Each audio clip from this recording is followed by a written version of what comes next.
Halo semuanya, selamat datang di sesi bedah materi kita. Hari ini kita bakal langsung terjun membedah sebuah tinjauan eksegetis akademis. Tujuannya buat memecahkan satu misteri besar. Siapa atau apa sih sebenarnya yang dimaksud dengan roh kebenaran di Injil Yohanes pasal 16? Nah, kita akan kupas tuntas menyajikan materi aslinya selengkap mungkin tanpa menyimpang sedikit pun dari maksud tulisan sumbernya. Yuk kita lihat data aslinya sama-sama. Oke, biar rapih kita bakal lewati 6 tahapan investigasi nih. Mulai dari polemiknya, lalu analisis linguistik, fakta historis, 6 karakteristik utamanya, masuk ke konteks teologis, dan pastinya ditutup dengan kesimpulan. Kita nggak akan melewatkan satu detail penting pun di sini. Nah, fondasi seluruh obrolan kita hari ini itu bersumber dari sebuah makalah yang sangat komprehensif karya Bapak Yan Suhendra.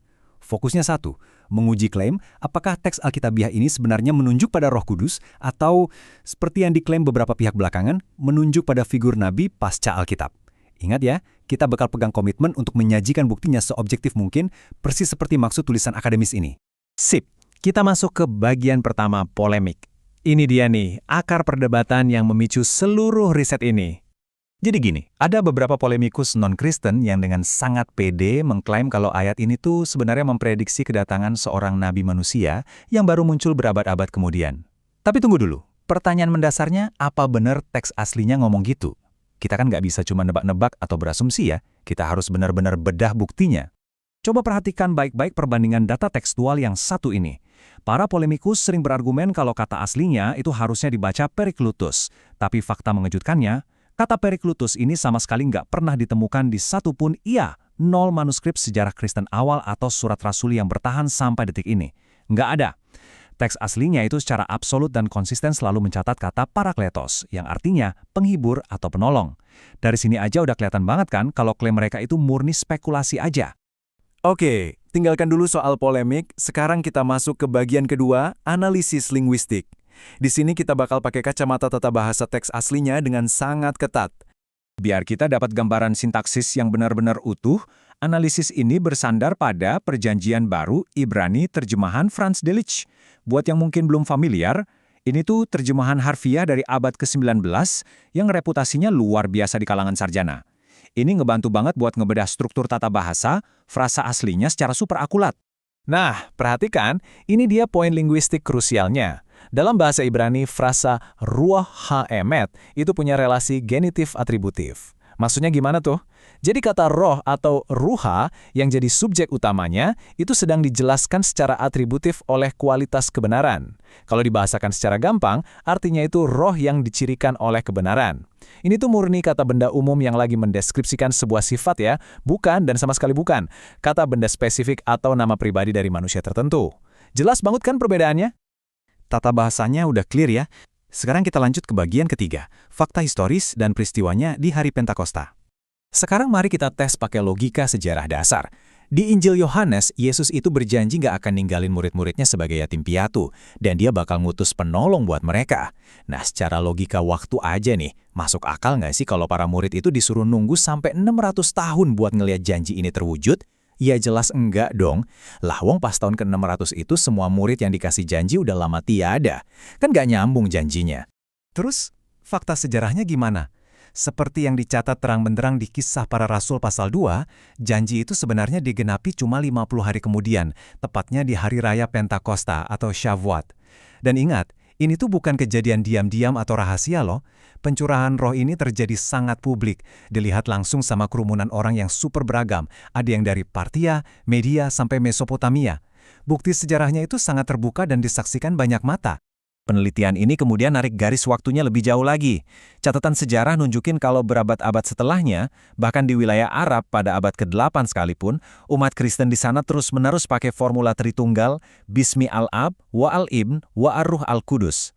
Ini bukti nyata loh bahwa ada pemahaman sejarah gereja yang nggak pernah putus. Dari dulu, mereka konsisten mengakui kehadiran Roh Kudus, bukan lagi nunggu-nunggu sosok nabi yang baru.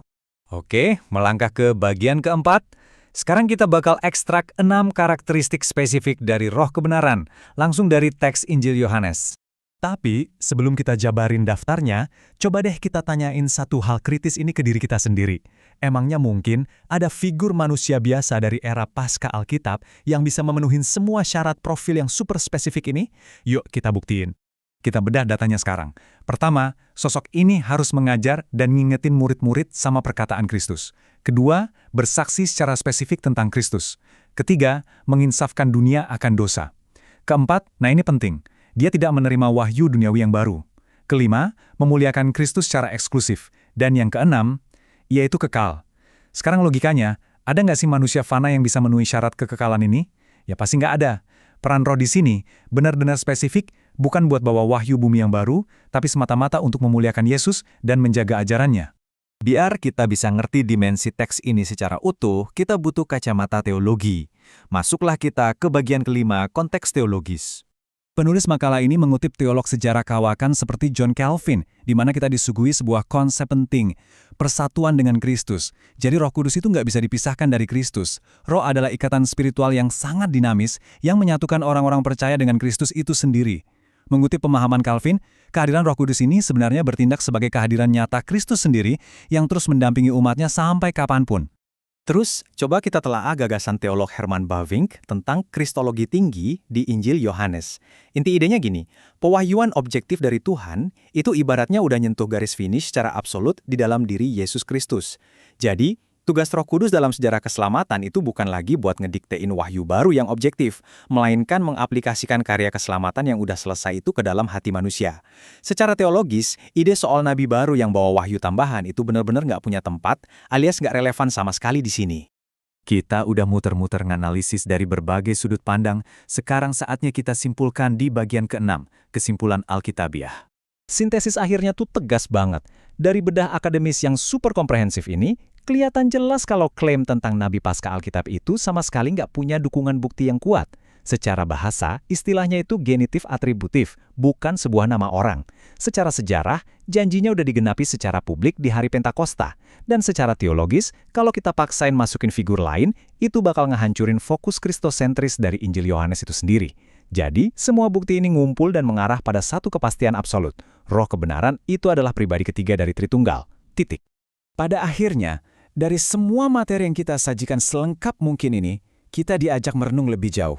Kalau teksnya aja secara konsisten nunjukin bahwa tugas Roh Kudus adalah memuliakan karya Kristus yang udah paripurna, bayangin deh, gimana pemahaman yang so objektif dan sekokoh ini bisa ngebantu kita untuk baca kitab suci dengan lebih setia. Dan gak cuma itu, ini juga harusnya bisa mendorong dialog antaragama yang jauh lebih jujur, lebih terbuka, dan saling menghormati kan? Sebuah pemikiran yang menurut saya sangat layak buat kita renungkan bareng-bareng. Terima kasih ya udah nemenin saya di sesi bedah materi yang padat dan mendalam ini.